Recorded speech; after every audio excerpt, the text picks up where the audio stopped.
Kami mengucap syukur, kami membutuhkan anugerah-Mu bukan hanya ketika kami orang berdosa dan diselamatkan melalui kasih setia-Mu.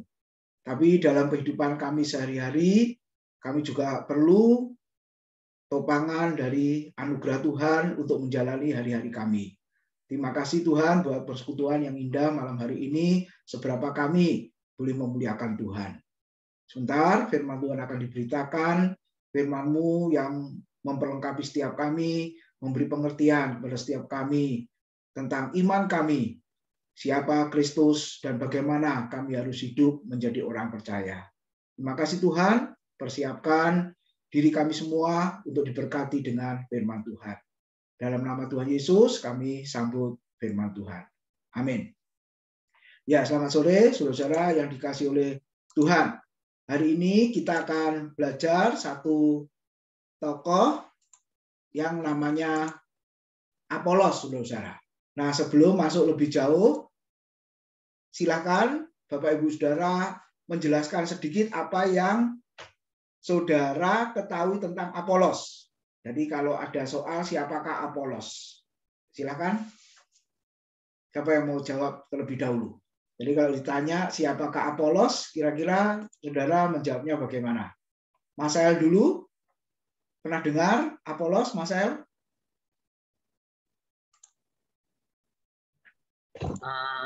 Pernah. Ya, siapa?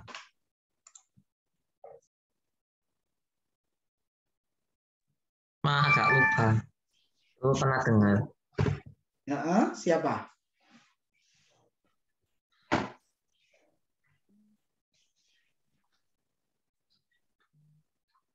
Ya, oke. Sambil memikirkan, Pipit.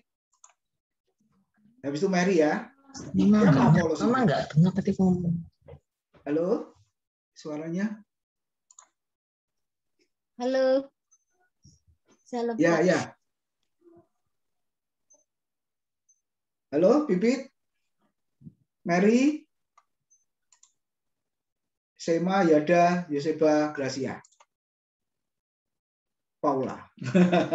Oke, siapa Apolos itu? Pemimpin, Pak. Siapa tadi ngomong? Dah. Iya, kalau tempuk nggak jelas jadinya ya, satu-satu ya. Lupa. Oh, lupa. Okay, Tadi kamu ngomong orang siapa yo? Lupa. Pemimpin, Pak, pemimpin. Yang tokoh. Tapi tokoh yang pelayanan di Perjanjian Baru selain Paulus itu kan ada Apolos itu kan. Oh, ya. Yang menanam itu kan, Pak, menanam. Ya, itu ya. Ingatnya itu ya. Aku yang menanam, Apolos yang menyiram. Itu di 1 Korintus ya, nanti kita akan bahas. Oke, Bibit. Yoseba, Gracia pernah dengar Apolos? Enggak pernah. Oke, enggak pernah. Loh. Ya, Bibit, Mary, silakan. Lupa, Pak. Lupa. Oh, yang jawab lupa tadi ya. Berarti pernah ingat lalu lupa gitu ya. Oke. Pipit belum ya? Oh, sudah tadi. Nah, sengaja ayatnya tidak saya munculkan supaya saya ingin tahu ya. Jadi saudara-saudara ini ketika membaca Alkitab memang ini nama tokoh, temannya Paulus, memang betul. Tadi Paula sudah singgung sedikit ya. Apolos yang menyiram, aku yang menanam, Paulus berkata Apolos yang menyiram, tetapi Allah lah yang memberi pertumbuhan. Kalau boleh dijawab, siapakah Apolos? Ya, kalau mau aman ya saudara, rekan sepelayanan Paulus, rekan sekerja Paulus. Nah, gitu ya. Nah, tapi kita akan lihat saudara-saudara ayatnya. Nah, ada di Kisah Rasul 18 ayat 24 sampai 28. Saya bacakan ya, Kisah Rasul 18 ayat 24 28. Sementara itu datanglah ke Efesus seorang Yahudi bernama Apolos yang berasal dari Alexandria di Mesir ya. Ia seorang yang fasih berbicara, terjemahan literal dikatakan ia seorang yang terpelajar dan sangat mahir dalam soal-soal kitab suci, terutama PL. Ia telah menerima pengajaran dalam jalan Tuhan. Dengan bersemangat ia berbicara dan dengan teliti ia mengajar tentang Yesus. Tetapi ia hanya mengetahui baptisan Yohanes. Terjemahan lain mengatakan dengan bersemangat ya ia berbicara dan dengan akurat ya ia mengajar tentang Yesus. Itu Apolos. Terus ayat 26, ia mulai mengajar dengan berani di rumah ibadat, mengajar tentang Yesus tadi. Tetapi setelah Priscilla dan Aquila, ini juga rekan Paulus yang sama-sama tukang tenda ya, tukang kemah, mendengarnya, mereka membawa dia ke rumah mereka dan dengan teliti, terjemahan literal menjelaskan dengan tepat, menjelaskan kepada Apolos jalan Allah. Nah, berarti ada kemungkinan besar pengajaran Apolos ini ada yang salah. Makanya Priscilla dan Aquila menjelaskan dengan tepat, berarti ada yang kurang tepat ya, ada yang tidak tepat. Nah, itu yang dilakukan oleh Priscilla dan Aquila. Lalu ayat 27-28. Karena Apolos ingin menyeberang ke Akaya, saudara-saudara di Efesus mengirim surat kepada murid-murid di situ supaya mereka menyambut dia. Setibanya di Akaya, maka ia, Apolos, oleh kasih karunia Allah menjadi seorang yang sangat berguna bagi orang-orang yang percaya. Sebab dengan tak jemu-jemunya ia membantah orang-orang Yahudi di muka umum dan membuktikan dari kitab suci bahwa Yesus adalah Mesias. Nah, dari bacaan ini, saudara, kita bisa menemukan beberapa hal ya. Siapakah Apolos? Bukan sekedar rekan Paulus saja, tapi kita bisa melihat lebih jauh lagi. Nah, jadi kalau saudara lihat ahli Taurat ya, gambarnya seperti itu. Ahli kitab suci seperti itu ya, saudara. Jadi hidupnya pagi, siang, sore, malam, ya saudara, kerjaannya yang meneliti Taurat, meneliti kitab suci, yang dimaksud di situ adalah perjanjian lama. Nah, dia tidak terkenal seperti Paulus, betul? Bahkan tidak pernah dijelaskan Alkitab Apolos ini melakukan mujizat, ya nggak pernah, saudara-saudara, gitu ya. Dia tidak terkenal seperti Paulus. Lalu dikatakan, nah Paulus tadi singgung 1 Korintus 3 6-9, Paulus menanam, Apolos menyiram, tetapi Allah lah yang memberi pertumbuhan. Dengan kata lain, saudara, tidak peduli siapa menanam, nggak peduli siapa menyiram, nggak boleh bangga. Kalau seandainya bertumbuh, nah orang Kristen, jemaat diumpamakan seperti pohon ya. Kalau bertumbuh kemudian berbuah, nggak boleh sombong. Aku yang menanam kok, dia yang menyiram. Enggak, saudara. Karena yang penting di situ adalah Allah yang memberi pertumbuhan. Jadi siapakah mereka? Mereka hamba-hamba Tuhan. Makanya Paulus menyebut kawan sekerja Allah. Oke, berasal dari Alexandria, tadi saya sudah sebutkan ya, di Mesir. Lalu fasih berbicara. Dengan kata lain dikatakan terpelajar. Boleh dikatakan Apolos ini, saudara, lulusan dari Alexandria, ini seorang filsuf ya, saudara. Jadi ini orang yang pinternya luar biasa. Bahkan dikatakan sangat mahir dalam kitab suci. Disebut ahli. Kalau sekarang profesor. Kalau dalam perjanjian lama ada seorang namanya Esra. Pasal 7 ayat 6 dan ayat 10 dikatakan dia mahir dalam kitab suci, lalu dia meneliti kitab suci, kemudian dia mengajarkan kepada umat Tuhan. Jadi saudara, kita bisa melihat, dan yang terakhir, yang penting, punya ilmu banyak, mengerti, saudara, terpelajar, tapi harus apa? Kisah Rasul 18 ayat 27 tadi dikatakan Apolos itu sangat berguna bagi banyak orang. Ini yang penting. Ya, jadi punya ilmu, pendidikan tinggi, saudara, tidak dimiliki sendiri, tetapi dibagikan pada orang lain, sehingga kita mengatakan Apolos itu sangat berguna, saudara. Nah, sekarang kita lihat pelayanan dari Apolos itu. Di dalam yang ke-25a, coba saya ulang, saudara, Kisah Rasul 18 ayat 25 bagian A. Dikatakan apa? Ia telah menerima pengajaran dalam jalan Tuhan. Ini penting ya. Makanya saya tulis sangat penting. Telah menerima pengajaran dalam jalan Tuhan. Lalu akibatnya dengan bersemangat ia berbicara dan dengan teliti atau akurat ia mengajar tentang Yesus, tetapi ia hanya mengetahui baptisan Yohanes. Yang dimaksud di sini adalah Yohanes Pembaptis. Nah, kenapa disebut bagian yang penting, saudara? Apolos pinter, seorang filsuf ya, terpelajar, terdidik, tapi kalau belum menerima Kristus, belum menerima pengajaran dalam jalan Tuhan, untuk apa, saudara? Masih tersesat, gitu ya. Masih belum menemukan kebenaran yang sejati, karena belum menemukan Kristus dalam hidupnya. Nah, buat apa? Gitu. Makanya di dalam ayat 25 bagian A sangat ditekankan dan itu sangat penting, dikatakan ia telah menerima pengajaran dalam jalan Tuhan. Artinya telah menerima Kristus. Nah, ini sangat penting.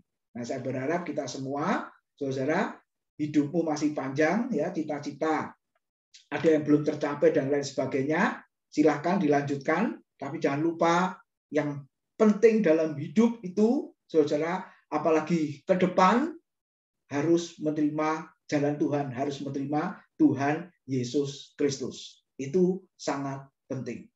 Lalu yang terpenting berikutnya adalah belajar dahulu sebelum mengajar orang lain. Amin. Setuju, saudara? Belajar terlebih dahulu sebelum mengajar orang lain. Kenapa, saudara? Kita belajar tadi Apolos, ya, dia boleh dikatakan filsuf lulusan dari Alexandria. Nah, saudara bisa klik ya di Google, saudara, itu kampus ya dari dulu sampai sekarang, ya, saudara, ya, kampus yang terbaik, salah satu kampus yang terbaik. Lulusan dari sana itu hebat, lulusan dari sana itu luar biasa, saudara. Nah, kita melihat Apolos belajar terlebih dahulu sebelum dia mengajar orang lain. Ini penting, saudara. Ya, ada Paula sampai doktor. Saya Pak Bambang magister. Nanti yang lain juga menyusul S1, kemudian S2, bahkan kalau perlu S3. Nah, tujuannya apa? Bukan untuk kesombongan, bukan untuk kehebatan, saudara, tetapi supaya ketika mengajar orang lain jangan salah. Nah, itu yang penting, ya. Apalagi hubungannya dengan Alkitab, ya, yang tujuannya kekekalan di dalam kehidupan kekal atau kebinasaan kekal. Coba, kalau salah mengajarkan, maka menyesatkan dan kita jadi penyesat. Kalau belum belajar dengan baik, dengan detail, saudara, belum mengerti, ya jangan mengajar dulu, kan begitu. Loh, tapi yang 3 minute kok tiba-tiba mengajar? Jangan salah, saudara, ya. Mereka juga selama ini kan belajar dari firman Tuhan yang dikhotbahkan di gereja, ikut sekolah minggu, dan lain sebagainya. Jadi sudah dengar paling tidak. Bahkan sebelum dikhotbahkan, kalau ragu-ragu, masih tanya saya, tanya Pak Bambang gitu ya, kira-kira ini salah enggak nih? Khawatir ada yang salah. Apalagi membahas Yeskiel, itu kan sulit toh. Yesaya, Yeremia, Yeskiel, itu bagian yang sulit, saudara. Ya, nanti Daniel, ya mulai besok Daniel dan seterusnya, itu bagian yang sangat sulit. Nah, tapi puji Tuhan, jemaat, ya, Bapak Ibu Saudara yang renungan, mempelajari, mempersiapkan terlebih dahulu. Makanya jadwalnya tidak mendadak. Bulan November renungannya sudah siap, ya. Sebentar lagi di-share supaya dipersiapkan. Kena kitab apa, pasal berapa, saudara. Nah, itulah yang dilakukan Apolos. Dia belajar dulu, kemudian dia mengajar orang lain. Kemudian kita lihat tadi bersemangat, ya, memberitakan Kristus. Terjemahan literal mengatakan bersemangat dalam roh. Ya, ini semangat yang kudus, ya, saudara-saudara, ya. Semangat bukan kedagingan, bukan emosional yang membabi buta, tapi benar-benar memiliki semangat yang kudus yang digerakkan oleh Roh Kudus, memberitakan Kristus dan dengan teliti, dengan akurat mengajar tentang Yesus Kristus. Ayat 25 bagian B. Tetapi, saudara, kita lihat, ya, memiliki keberanian mengajar, saudara, harus, tapi ternyata Apolos masih memiliki kelemahan. Ya, kelemahannya apa? Tadi dikatakan apa? Hanya mengetahui baptisan Yohanes. Terjemahan literal mengatakan memiliki kesalahan. Buktinya Priscilla dan Aquila mengajak Apolos lalu diajarkan dengan tepat. Nah, berarti ada hal yang kurang tepat atau bahkan mungkin salah. Nah, artinya apa, saudara? Ya, kalau kita lihat, baptisan Yohanes Pembaptis itu adalah baptisan sebagai tanda pertobatan. Jadi dengan kata lain, Apolos ini masih memiliki pemahaman yang belum utuh. Ya, kenapa? Karena pemahamannya masih ada di dalam perjanjian lama saja. Nah, makanya ketika kita belajar Alkitab, saudara, walaupun bacaan kita PL, ya, aplikasinya pasti melihat ayat perjanjian baru. Nah, nanti bacaan kita sampai perjanjian baru, saudara, kita pasti juga singgung perjanjian lama. Nah, jangan sampai hanya satu bidang saja, satu sisi saja, saudara. Perjanjian lama saja. Saya kalau dengan Pak Abang kalau mengajar PL, pasti juga hubungannya perjanjian baru. Kalau mengajar perjanjian baru, pasti juga hubungannya perjanjian lama, bahkan seluruh bagian dari firman Tuhan selalu saling terkait di sana. Nah, Apolos ternyata pemahamannya belum utuh, saudara. Dia hanya fokus kepada perjanjian lama. Dia tahu tentang Mesias, bahkan ayat berikutnya tadi mengatakan membuktikan bahwa Yesus adalah Mesias. Ini luar biasa. Seringkali orang bertanya, apa buktinya Yesus itu Tuhan? Apa buktinya Yesus itu Mesias? Betul ya? Saudara, mana buktinya Yesus itu Tuhan? Lalu timbul perkataan yang keluar dari mulut Yesus, akulah Tuhan yang harus kau sembah. Kan tidak ada, saudara. Ketika orang banyak mengaku Yesus, engkau Mesias, anak Allah. Ketika Yesus di hadapan imam besar Kayafas ya, saudara, apakah engkau benar Mesias? Apakah engkau benar anak Allah? Lalu Yesus menjawab, engkau sendiri telah mengatakannya. Artinya apa, saudara? Bahwa yang kau katakan itu betul. Nah, memang Yesus tidak langsung berkata, benar, akulah dia, sembahlah aku, memang enggak, saudara. Kenapa, saudara? Karena Yesus adalah Tuhan, Yesus adalah Allah. Itu enggak perlu dibuktikan, saudara. Sebab kalau perlu pembuktian, dia dibuktikan, saudara, dia berarti bukan Tuhan dong. Kita yang jadi Tuhan. Buktinya apa? Bisa membuktikan tanda petik yang adalah Tuhan. Benar nggak? Jadi sebenarnya dia adalah Tuhan, dia adalah Mesias, dia adalah Juru Selamat, dia adalah Allah yang hidup. Sebenarnya nggak perlu dibuktikan. Kenyataannya memang dia adalah Allah, dia adalah Tuhan. Tapi memang di hadapan orang-orang yang bertanya, saudara, maka tugas saya dan saudara memberi jawab kepada orang-orang yang bertanya seperti itu. Nah, tapi ingatlah, ketika saudara masih fokus kepada PL, berarti belum menyeluruh. Makanya harus menyeluruh sampai kepada perjanjian baru. Nah, artinya apa, saudara? Tidak ada orang yang sempurna. Benar ya? Walaupun Paulus sudah S3, yang satu S2, ya, S1 dan lain sebagainya. Apakah ada yang berkata, aku apa istilahnya? Sudah bisa semuanya. Sudah mampu semuanya. Pengalaman saya mengajar, saudara sudah berapa ya? 27 tahun ya, saudara-saudara. Dengan Pak Bambang ya. Itu ada hal-hal yang saya juga nggak bisa, saudara-saudara. Gitu ya, nggak memahami. Ya, saya hanya mengatakan, ya sudah, minggu depan atau besok kalau kuliahnya belum teaching 5 hari ya, saya cari jawabannya dulu. Makanya di kelas itu bukan dosennya merasa paling pintar sendiri, enggak, saudara. Makanya istilahnya belajar bersama. Ya, kita bisa dapat materi, dapat berkat, pemahaman dari murid-murid kita. Nah itu, saudara. Makanya indahnya, enaknya mengajar itu di situ, saudara. Kenapa Yesus mengajar walaupun muridnya sedikit, ya? Lalu Paulus, ya Petrus juga mengajar. Karena di tengah pengajaran ini model Alkitabiah loh, saudara. Jadi tidak monolog, ya monoton, dosennya yang ngomong. Tidak, saudara. Makanya di dalamnya ada diskusi, ada tanya jawab yang selama ini sudah kita lakukan setiap Selasa, saudara. Kenapa? Karena tidak ada orang yang sempurna. Seperti Apolos pun tadi firman Tuhan mengatakan, walaupun dia mahir dalam kitab suci, dengan teliti dan bisa membuktikan bahwa Yesus adalah Mesias, ternyata ada kelemahan, ada kesalahannya. Apakah itu? Mari kita lihat, saudara. Tidak ada orang yang sempurna, berarti bisa salah? Iya, bisa salah, saudara. Nah, makanya saya senang dengan kalimat ini ya, pendidikanmu memengaruhi pelayananmu. Ya, saya pakai moto Berea ya, saudara. Pendidikanmu memengaruhi pelayananmu. Artinya apa, saudara? Tuhan akan memakai pelayanan kita sesuai dengan kapasitas yang kita miliki. Kenapa pelayanan Musa, kenapa pelayanan Paulus, kenapa pelayanan Petrus, ya seolah-olah tanda petik berbeda, saudara, dibanding pelayanan Musa dan pelayanan Paulus. Karena Musa seorang yang hebat di Mesir, terdidik dengan segala hikmat orang Mesir. Paulus juga, saudara, ya seorang ahli Taurat, ya seorang ahli hukum juga, ahli politik juga, dia juga seorang teolog, ya sama seperti Musa juga, saudara-saudara ya. Punya pelayanan yang lebih, tanda petik ya, saudara, dibanding Petrus. Karena Petrus hanya seorang nelayan. Bahkan dikatakan orang biasa yang tidak terpelajar. Tapi jangan lupa, saudara, Petrus belajar intensif dengan Yesus. Nah, Tuhan tahu. Memakai kita pun Tuhan juga tahu. Sebatas kapasitas yang saya dan saudara miliki. Jadi kita bisa melihat, saudara, semakin kita belajar, semakin kita memiliki pendidikan yang lebih lagi, pasti akan mempengaruhi pelayanan kita, mempengaruhi hidup kita, mempengaruhi masa depan kita. Walaupun kita berkata masa depan kan di tangan Tuhan, betul, bergantung Tuhan, betul, saudara. Tapi kita yang juga harus saha. Kenapa bayi yang baru lahir sama, mirip, saudara? Nangisnya mirip, gitu ya. Wajahnya secara umum sama, betul, saudara? Tapi 25-30 tahun ke depan, sama atau beda nasibnya? Pasti beda, saudara. Ya, yang satu dididik, yang satu bekerja, mau belajar dengan keras, orang tuanya mendukung, yang ini dibiarkan saja, anak liar, anak umbaran, saudara. Jadinya apa? Yang ini jadi profesional, yang ini jadi penjahat profesional juga, saudara.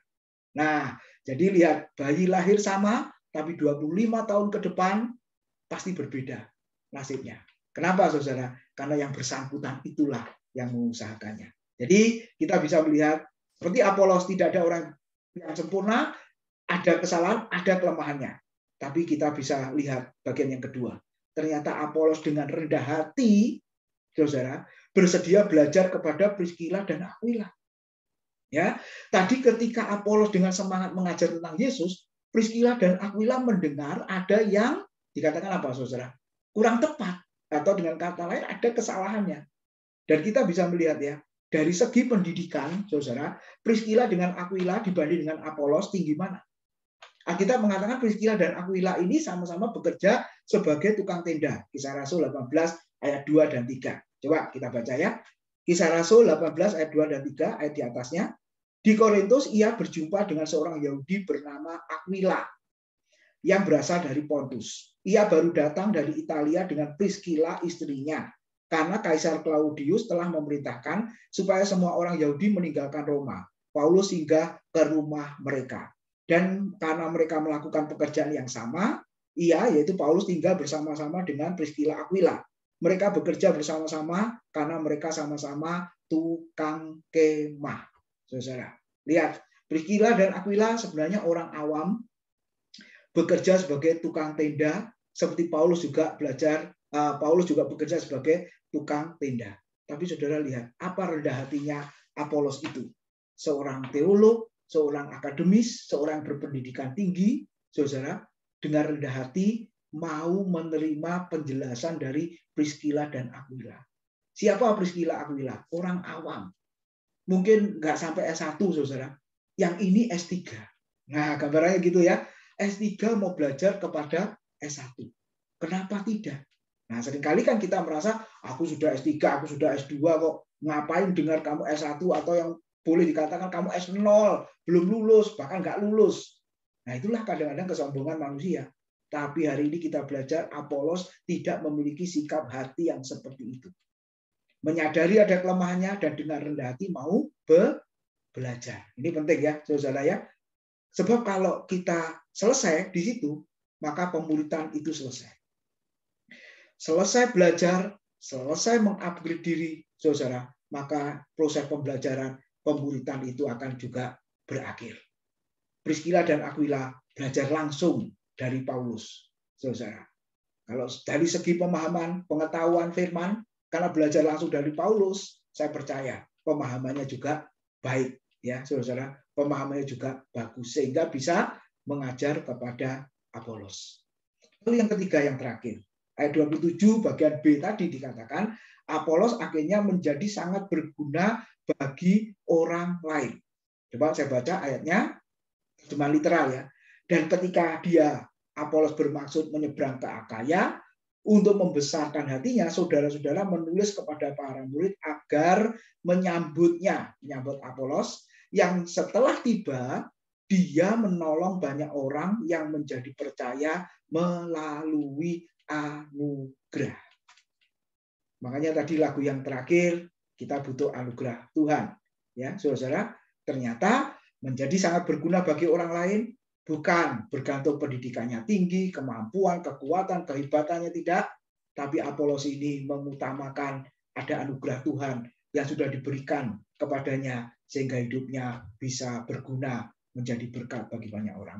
Saudara, dalam kondisi sulit yang seperti ini, apakah kita mau menjadi orang yang sangat berguna bagi orang lain?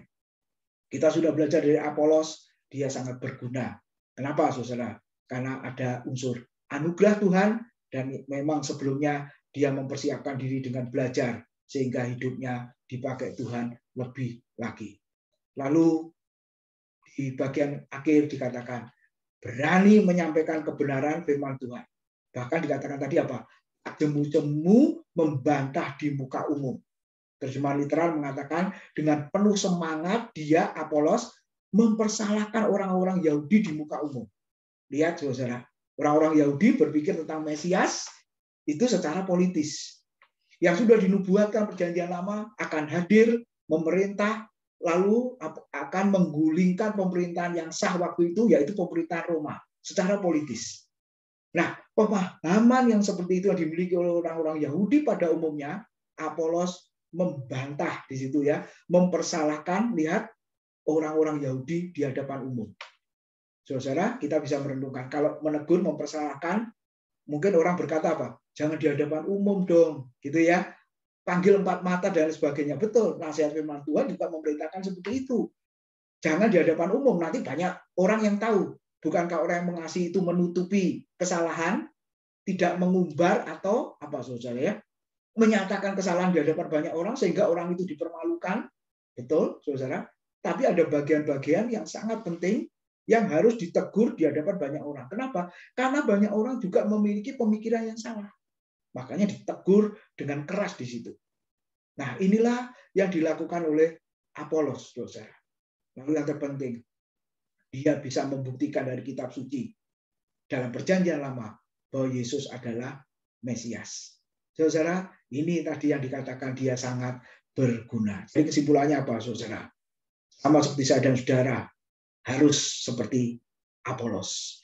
Sudah S1, S2, S3 gitu ya, terus belajar, nggak pernah berhenti. Kemudian tetaplah bersemangat melayani. Dan buktikan bahwa Yesus satu-satunya Tuhan dan Juru Selamat ketika orang bertanya tentang iman kita kepada Kristus. Amin. Tuhan memberkati. Mari kita berdoa. Terima kasih buat kebenaran firman-Mu pada malam hari ini.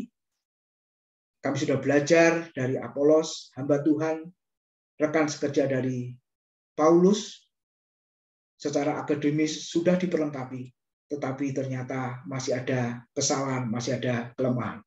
Dan dengan segala kerendahan hati, mau belajar kepada Priscilla dan Aquila. Tuhan, Engkau lihat kami.